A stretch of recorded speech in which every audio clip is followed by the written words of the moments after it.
estimados participantes, bienvenidos a la clase número 1 del Principios Generales del Derecho.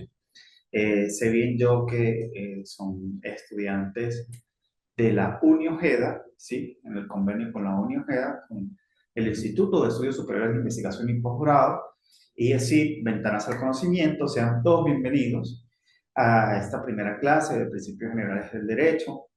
Ustedes como estudiantes de otras carreras afines deben saber y conocer que el derecho está entrelazado con todas las carreras por el sencillo hecho de que el hombre no puede vivir aislado.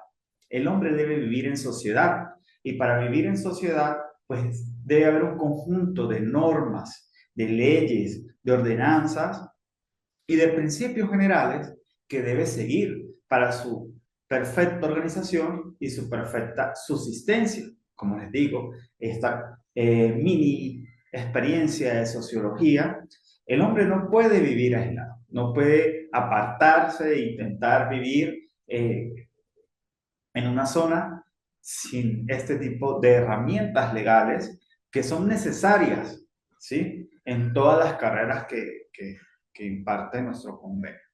Entonces, por ello, pues hay que agarrarle un poquito de amor al derecho, ¿sí? Y más a los principios generales, porque aquí vamos a conocer sus fuentes, sus órdenes, sus normas para poder convivir y tener una excelente conducta humana. Y esto del lado de la administración, del lado de la contaduría pública, o la carrera en la que ustedes se están desempeñando, pues cuando la ejerzan o si ya la están ejerciendo, pues van a saber que el derecho pues está realmente ahí de la mano, ¿sí? Porque toda carrera tiene también su normativa, el derecho tributario, que tiene que ver mucho que ver, con contabilidad. Entonces, de verdad que espero que como estudiantes de otra materia, de otra carrera, puedan disfrutar un poco de lo que es el derecho, aprender un poco de lo que es el derecho. La primera actividad sumativa fue una exposición, la cual pues por el momento no he podido observar por algunos eh, inconvenientes familiares y laborales que he tenido. Y era una exposición que era sobre las nociones generales del derecho, los aspectos constitucionales, financieros y tributarios del Estado. Súper importante que allí hayan hablado un poco de lo que es la Constitución, que es nuestra norma suprema, el artículo 7 que nos habla de la supremacía nacional, porque como estudiantes, ustedes y futuros profesionales deben saber que no hay norma superior a la que es la Constitución. La Constitución es la norma suprema, es la norma de normas. ¿Ok? Luego de esto, esta semana vamos a tener una triangulación a través de un mapa conceptual desarrollado. No es un simple mapa conceptual, estimados participantes. Deben hacer una triangulación, es decir, van a buscar un autor, van a buscar un concepto jurídico y van a ser ustedes mismos de lo que aprendieron del autor, lo que dice el concepto jurídico, ustedes con sus propias palabras van a desarrollar entonces cada uno de los conceptos. ¿Ok? En las referencias bibliográficas debe entonces estar reflejado ese autor o esa página jurídica donde usted realizó su búsqueda. ¿Ok? Estimados participantes. Esta segunda actividad tiene también un porcentaje de puntos por asistencia, igual que la próxima clase para la tercera actividad. Así que les ruego que cuando vean esta clase sincrónica se conecten a la tercera. Por último, tenemos la ética y su aplicación en las ciencias administrativas y esa va a ser una revista digital muy fácil, más la asistencia a clase. Esa asistencia pues tiene un poco más de valor que en la segunda actividad sumativa. Bueno, sin más preámbulos, vamos a hablar un poco de lo que es el bloque temático número 1, las nociones generales del derecho, sus fuentes y cada una de las virtudes que nos trae consigo el derecho. ¿Ok? Estimados participantes, la diversificación del derecho. Tenemos el derecho, las acepciones, que es la vulgar, la etimología y los términos, ¿sí? La palabra derecho presenta ciertas dificultades al momento de ser definida, siendo un problema central de la misma. El derecho siempre es desarrollado como un conjunto de normas jurídicas, pero no solamente eso, mis estimados participantes, porque sin el número de voces que se posee, la complejidad basta del término que puede ser aplicable en todas las esferas de la vida. Es un término múltiple, con una riqueza de contenido. Por lo tanto, elaborar una definición del derecho ha provocado muchos conflictos a los doctrinarios de todas las épocas, generando mucha ambigüedad o vaguedad de la expresión. De allí que se haga necesario extraer algunas a colación o ciertas acepciones o significados que le han dado a este término a cuestión. ¿Ok? Entonces tenemos la acepción de vulgar, ¿sí? Es aquello que no es torcido, es recto, es seguido, es razonable y bien intencionado. Luego tenemos la acepción etimológica, que proviene del latín directus, directo, que significa enderezar o alinear. Y luego tenemos términos del derecho, que es el derecho de normas o sistema de normas como facultad ideada a la justicia. ¿Ok? Ese derecho de normas o sistema de normas se dice que en el sentido objetivo del derecho es el orden de órdenes que integra el contenido, aquellos códigos, leyes, reglamentos como preceptos obligatorios, reguladores, ¿sí? Establecidos por el poder público a través de la práctica general y reiterada. Por ende, se puede decir que es la norma o el conjunto de normas que regulan al hombre en sociedad. Un ejemplo muy claro podría ser entonces el Código de Comercio, que este establece para todos los comerciantes llevar una contabilidad mercantil de conformidad con las disposiciones legales. Esto lo podemos conseguir, estimados participantes, en el artículo 32 de nuestro Código de Comercio en adelante. Entonces, ¿qué es ese derecho de normas o sistema de normas? Bueno, son las normas por las cuales nos vamos a regir. Por lo menos del artículo 19 en adelante de la Constitución, tenemos todos nuestros derechos humanos. Es un sistema de normas que vamos a seguir, por el cual nos vamos a regir. No importa si somos abogados, o no importa si somos contadores públicos, no importa si somos médicos, no importa si somos veterinarios, debemos regirnos por cada sistema de normas. ¿Ok? El derecho, por su parte, como facultad, es entendido como el sentido subjetivo del derecho.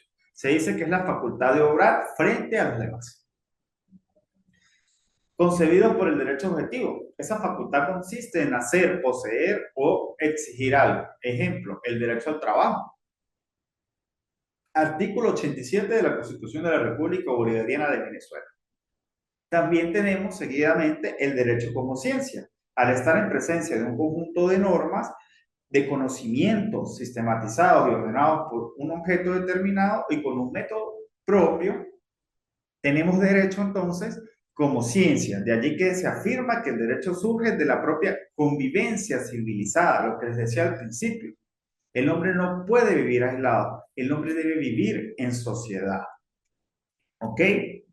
Todos los miembros civilizados de una comunidad deben tener un sistema de normas, de manera que cuando ésta se organiza, se crea el método y el objeto que lo caracteriza, regulando entonces así, estimados participantes, la conducta de las personas.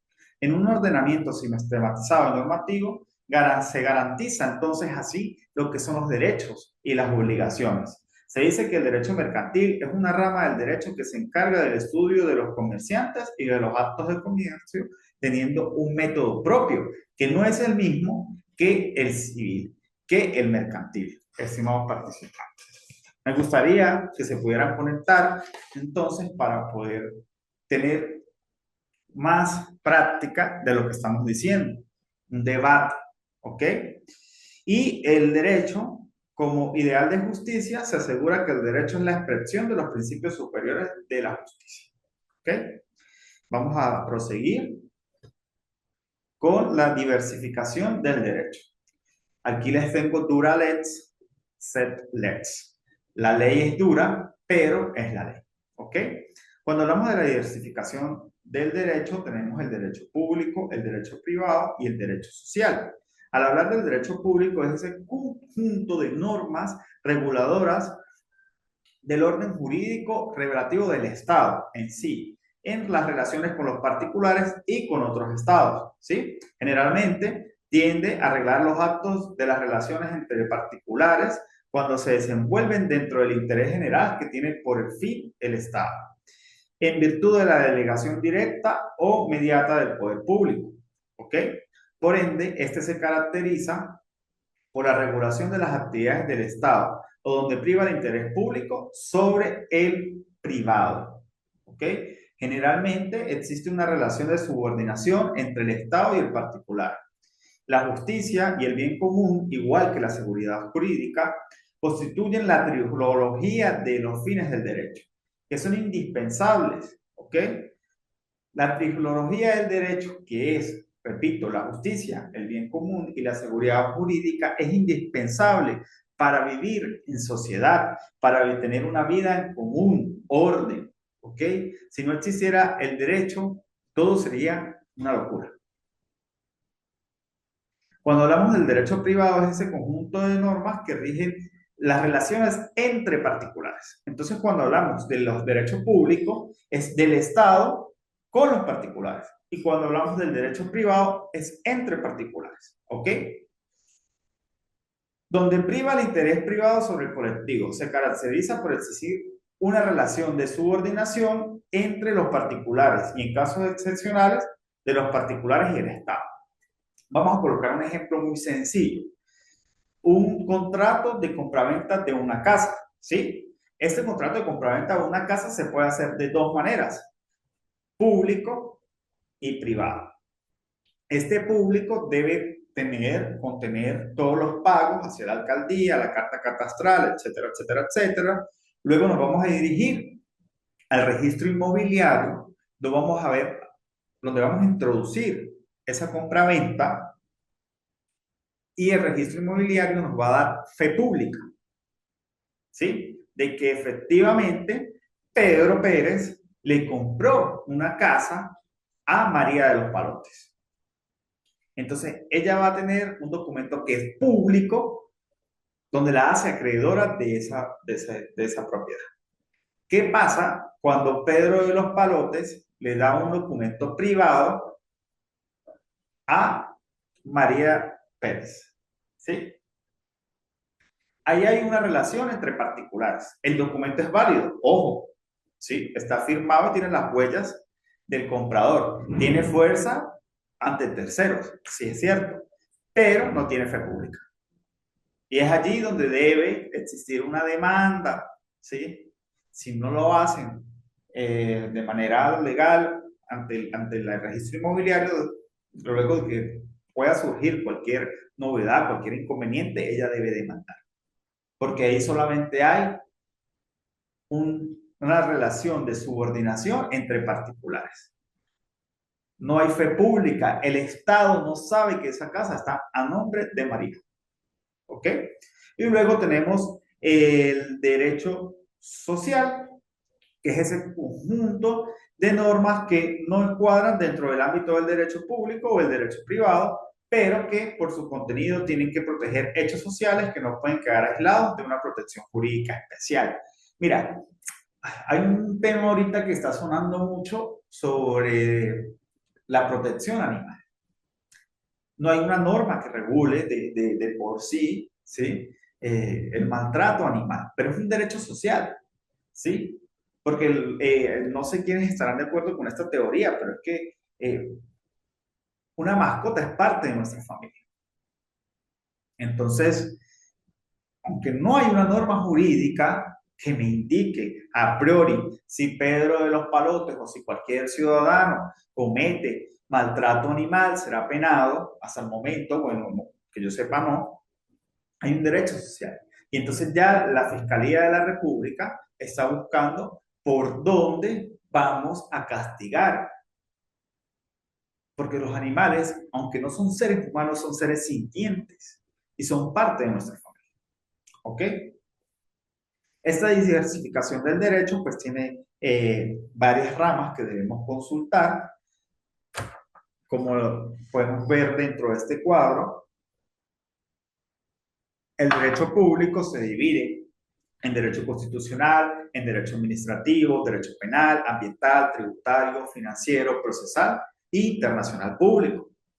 El derecho social se divide en laboral, en colectivo, en agrario, en minero, y el derecho privado en civil, mercantil, internacional privado. Con todos los ejemplos que yo les he dado a lo largo de la disertación, podemos ver que ustedes tienen que ver los principios generales de derecho, más que todo porque su rama es del derecho mercantil. La contabilidad, por ejemplo, se asocia mucho con el derecho mercantil. ¿Ok? Vamos a hablar entonces un poco de cada uno de ellos, empezando por lo que es el derecho administrativo. Es la rama del derecho público, como acabo de aceptar, que tiene por objeto la administración pública, entendida como la actividad a través de la cual el Estado y los sujetos auxiliares de este tienen la certificación de sus intereses colectivos. Usted necesita una partida de nacimiento, usted debe acudir a ese derecho público a través de la administración. ¿A través de qué? No, perdón, ese es un ejemplo de privado. Vamos a hablar en derecho administrativo, el pago de tributos. ¿Ok? Eh, Cuando hablamos del derecho penal, es una rama poderosa, no solo en nuestro país, en Venezuela, sino en todo el mundo. Imagínense, estimados participantes, donde no existiera un código penal, donde todavía fuera ojo por ojo, diente por diente. El ámbito del ordenamiento jurídico que se ocupa de la determinación de los delitos y faltas, de las penas que procede imponerse a los delincuentes y de las medidas de seguridad establecidas por el Estado para la prevención de la delincuencia. La tipificación de las conductas como delictivas puede variar en alguna medida según el tiempo y los países, pero en todo caso se tutela a la persona y sus bienes, su vida, su integridad física, su propiedad, su honor, amparándose también en la comunidad que se trate en conjunto, porque ojo, esas personas, aunque cometan delitos, tienen derechos humanos. Y esos derechos humanos se deben respetar en todo momento. Entonces, bueno, vemos que hay países que son más arbitrarios que otros, pero no, es una persona que cometió una falta, debe resarcir ese daño a la sociedad, pero eso no quiere decir que no tenga derechos humanos, que no se le deba respetar su integridad física, su integridad mental, porque el derecho penal no se trata de castigar, de quitarle la dignidad a una persona. ¿Ok? Además, pues, los requisitos del derecho penal son proporcionales entre el delito y la pena y el respeto al principio de legalidad, formulado según la tradición procedente del derecho romano, mediante la sentencia que dice nullum crimen, nullum pena, si privilegia ley. Ningún crimen, ninguna pena sin ley previa. Si no existe una normativa legal, no debería haber una pena. ¿Ok? Los delitos pueden calificarse como acciones o omisiones tipificadas, antijurídicas, culpables y punibles. También las omisiones pueden ser delictivas, por ejemplo, en la omisión del deber de socorro. Mira, este es un ejemplo muy práctico que pasa ahora en Venezuela. Uno ve un choque y tú estabas parado ahí, ¿sí? Tú estabas parado en tu carro, en tu moto, esperando que pase el semáforo y tú ves un choque. Normalmente, como venezolanos, uno dice, no me voy a parar porque si después llega la policía, yo voy a ser uno de los testigos, ¿sí? Entonces me van a quitar tiempo, me van a quitar espacio que yo necesito, tengo una clase ahorita a las 2 de la tarde, pero existe la omisión del deber de socorro. Si a ti te graba la cámara de seguridad que hay en estos momentos por toda la 19 de abril, la avenida 19 de abril, ¿sí? Hay un choque, la persona quedó muy mal herida, tú vas en tu carro y tú haces omisión. Si alguien presenta una denuncia con esa cámara de seguridad, hay un hecho punible y la gente no lo sabe. Y el desconocimiento de la ley no es excusa de su cumplimiento.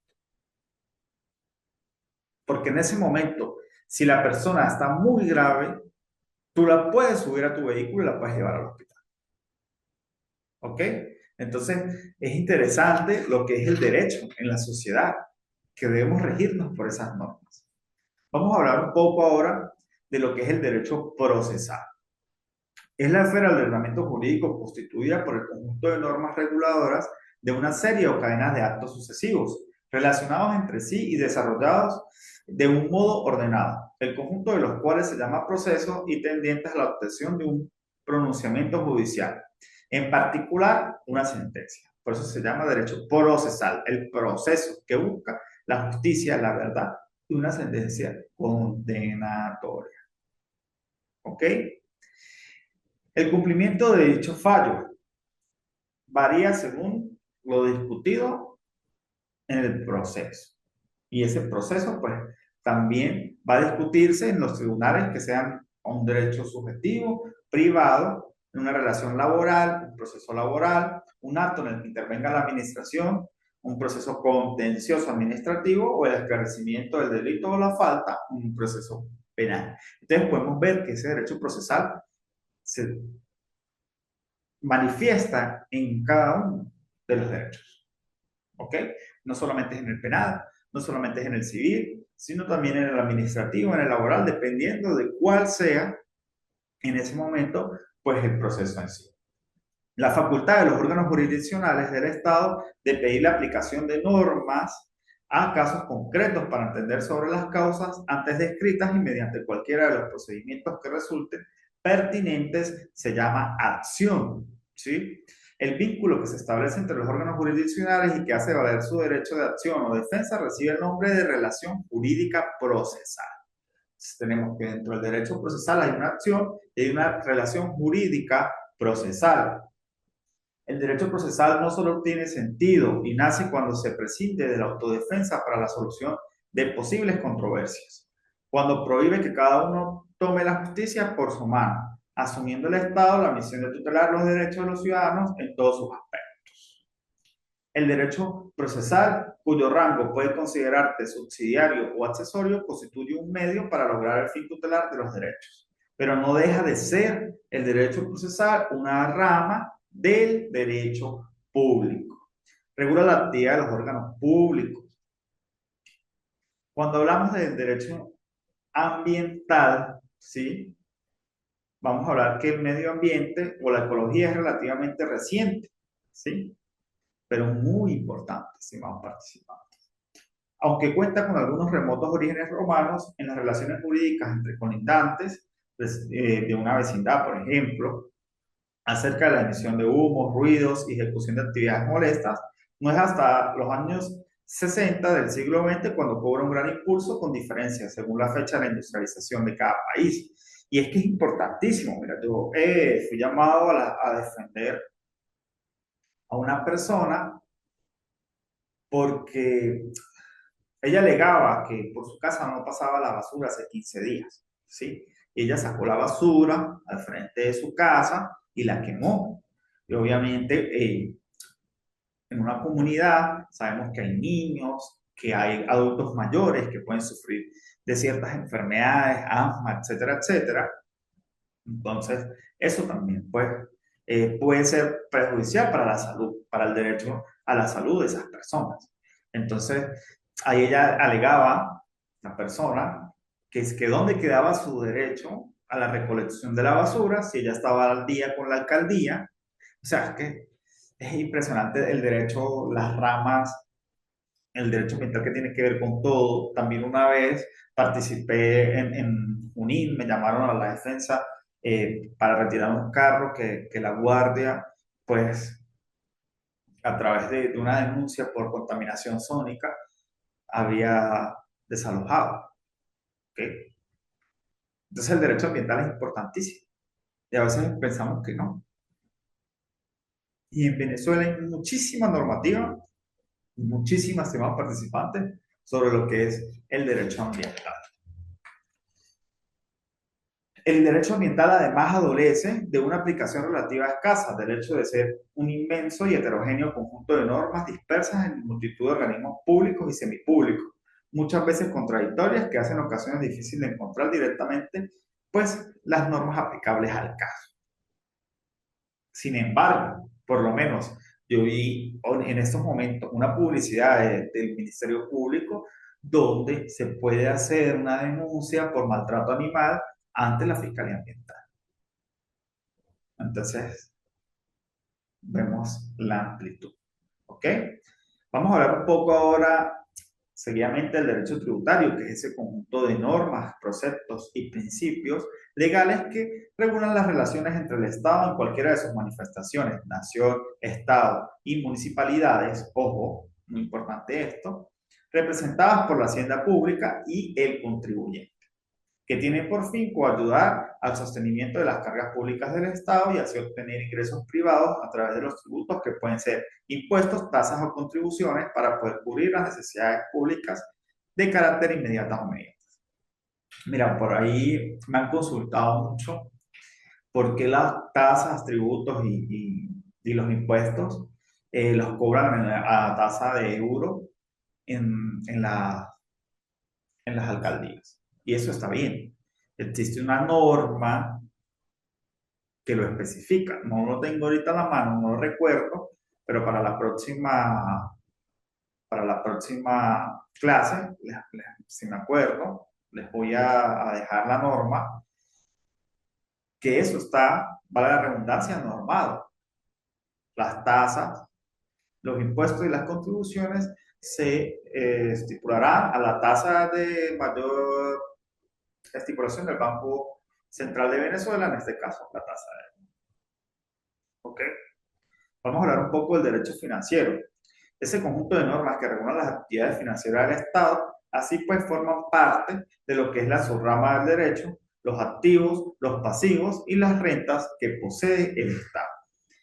El derecho laboral o el derecho de trabajo, por su parte, es el conjunto de disposiciones jurídicas y legales que rigen en cada Estado en el ámbito de las relaciones laborales. Y esto surge, el derecho laboral es importantísimo, surge a finales del siglo XIX como consecuencia de la aparición del proletariado industrial y la agrupación del mismo en torno de grandes sindicatos, ¿sí? Que buscaban mejores remuneraciones, mejores condiciones salariales, mejores condiciones laborales, ¿sí? Nace lo que es el derecho laboral, estimados participantes, que también es muy importante para ese régimen jurídico que ustedes están viendo en sus carreras. Porque en cualquier momento se están viendo, se están cursando la carrera de contabilidad pública, van a ver también lo que es el derecho laboral.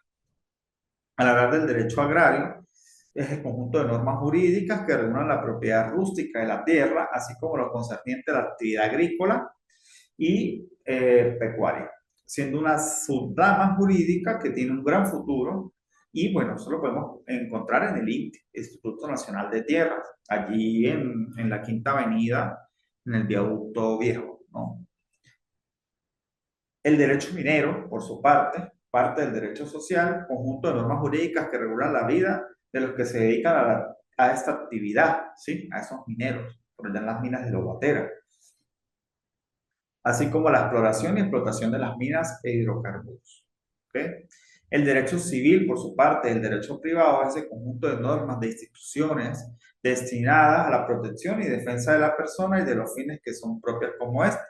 Consta de grandes ramas, que es el derecho a la persona, a la capacidad, a los estados civiles, el derecho a la personalidad, a la nacionalidad, a la muerte, y, en fin, a un sinfín de obligaciones, de contratos, etcétera, etcétera, el registro de derechos reales, el registro de propiedad. O sea, el derecho civil es una rama amplia, importantísima de lo que es el derecho como tal. ¿Sí? Tenemos el registro principal, tenemos el registro civil, donde allá vamos a sacar nuestra partida de nacimiento, la partida de función de un familiar que lamentablemente haya muerto. El derecho civil también habla del derecho de familia, el matrimonio, el concubinato, la donación, compraventa, sucesiones. Bueno, el derecho civil tiene un valor considerado complementario importantísimo, estimados participantes. Ahora vamos a leer un poco de lo que es el derecho mercantil que les interesa a ustedes en ese convenio de la Unión Ojeda. Y no es más que un conjunto de leyes relativas al comercio y a las transacciones realizadas en los negocios. Entre estas leyes se encuentran relativas a las ventas, los instrumentos financieros, los cheques, los pagarés, el transporte terrestre y marítimo, seguros, garantías. Bueno, sin embargo, aunque el Código de Comercio recoge todas estas disposiciones del derecho mercantil y conflictos, pues se resuelven muchas veces en tribunales específicos o tribunales civiles, ¿no?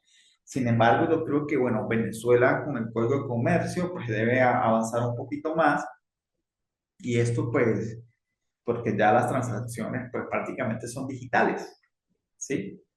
Ya por lo menos mi tarjeta del Banco de Venezuela pasa así. Ya no me piden ni siquiera mi cédula, ya no me piden absolutamente nada, ¿no? Simplemente la tarjeta toca y ya. Entonces, creo que en esta materia nos hace falta avanzar un poquito más. Ese código está muy antiguo y bueno, es una parte importante para ustedes para que puedan pensar este tema un poquito en lo que pues su trabajo de grado como futuro profesional. Al hablar del derecho internacional privado, es el conjunto de normas que, teniendo presente la existencia de relaciones jurídicas entre sus ciudadanos de diversos estados y la posibilidad de colisión de leyes en sus respectivos territorios, determinan el ordenamiento jurídico competente para regular las relaciones privadas, que no dependen por entero de la legislación interna como tal, ¿no? Además de ocuparse de la nacionalidad y el derecho de extranjería, en principio, el ámbito de vivencia de una persona en un ordenamiento es el territorio del estado donde nació. Pero la actividad de las personas puede desarrollarse también fuera de ese estado. Y tenemos un derecho humano fundamental que podemos ir a donde queramos. Eh, yo voy a graduarme, si Dios quiere, el otro mes. Ya estoy aprobado, estoy esperando la fecha del grado de especialista en derechos humanos. Y bueno, esta materia es increíble, da para mucho, ¿no? Porque las fronteras, actualmente con la situación que hay, debemos entender este derecho internacional privado de otra manera. Bien, estimados participantes, vamos a hablar un poco del derecho constitucional, que es los derechos humanos, ya para cerrar esta clase. Sí, vamos a mirar aquí cuántos minutos nos quedan. Bueno, no me dice. El derecho constitucional es la rama del derecho que estudia las normas y principios fundamentales de un Estado, establecidos principalmente en la Carta Magna, que organiza el poder público, las instituciones, las garantías y las libertades de cada uno de los ciudadanos. Se encarga de la estructura del gobierno, de la separación de poderes, que en Venezuela tenemos 5 poderes, no 3, como en la mayoría de países, sino 5, y los mecanismos de control entre las distintas ramas del poder público, siendo la Constitución la norma jurídica suprema que establece la base constitucional. El principio de supremacía constitucional establece lo que les decía al principio, que es la norma suprema. Nada está por encima de la Constitución, ¿ok? Estimados participantes. Siempre van a haber tratados internacionales en materia de derechos humanos, pero estos jamás están por encima de la Constitución. El artículo 23 dice que los tratados de nuestra Constitución, dice que los tratados y convenios internacionales que sean suscritos, firmados y ratificados por la Constitución de la República Bolivariana de Venezuela tienen rango constitucional. Al decir que tienen rango constitucional, quiere decir que están a la par del derecho constitucional, de la Constitución, perdón. Nunca por encima ni nunca por debajo, al rango. Ahora, cuando hablamos de leyes orgánicas, de leyes especiales, de reglamentos, etcétera, etcétera, etcétera, nos vamos a la pirámide de Kelsen y estas sí están por debajo de la Constitución Nacional. Pero nada, nada, nada, nada, ninguna ley puede estar por encima de la Constitución. Al hablar de los derechos humanos dentro de la Constitución de la República Bolivariana de Venezuela, es una de las constituciones que tiene más derechos humanos a comparación de otras de Latinoamérica. Habla del derecho a la salud, del derecho al trabajo, del derecho a la identidad, de un sinfín de derechos. Creo que es la constitución más rica en derechos humanos. Desde su preámbulo empieza a hablar de derechos humanos y es lo que como abogados y ustedes como futuros contadores públicos, como futuros administradores, debemos apoderarnos de exigir, respetar y garantizar los derechos humanos de cada una de las personas porque los tenemos desde nuestra concepción por el simple hecho de ser seres humanos. ¿Ok? Entonces esto lo dejé para el final porque es una parte que es muy importante que ustedes conozcan sobre el derecho constitucional y sobre el principio de supremacía constitucional. De verdad, muchísimas gracias por la atención, estimados participantes. Las recomendaciones, como siempre, es la portada, las referencias bibliográficas de donde ustedes sacaron su trabajo para que salgan bien. Tienen a García Maínez, Introducción al Derecho, ¿sí? Y tienen a Hernández José, también Introducción al Derecho. Cualquier duda, cualquier inquietud, bueno, aquí está mi correo electrónico, mis redes sociales, me pueden escribir en la plataforma. Y muchísimas gracias, será hasta la próxima clase, una próxima oportunidad. Les deseo éxitos en sus funciones.